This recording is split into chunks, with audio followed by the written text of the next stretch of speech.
নীল ষষ্ঠীর দিন সানার last exam পড়েছিল। তো সকালবেলা ঘুম থেকে উঠে রেডি হয়ে ফ্রেশ হয়ে বর অফিস চলে যাওয়ার পর সানাকে নিয়ে গেছিলাম স্কুলে। স্কুল থেকে আস্তে আস্তে প্রায় 12:30 একটা বেজে গেছিলো। তারপর বাড়ি আসার পথে কিছু সবজি কিনে নিয়ে এলাম, কারণ আমাদের তো উপোস করার জল ঢালার পর তো কিছু খেতে হবে, আমি বেশিক্ষণ উপোস করে থাকতে পারি না।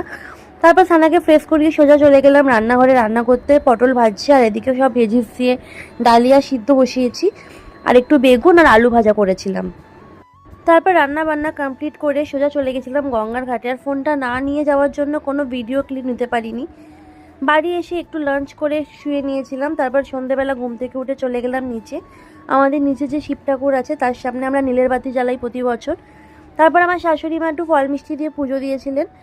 আর আজকে দিনটা শেষ করলাম। আর রাত্রির একটুখানি ডিনারের জন্য পরোটা আর আলু চচ্চড়ি বানিয়েছিলাম। আজকের ভিডিওটা এখানেই শেষ করছি, দেখা হচ্ছে নেক্সট ব্লগে। টাটা।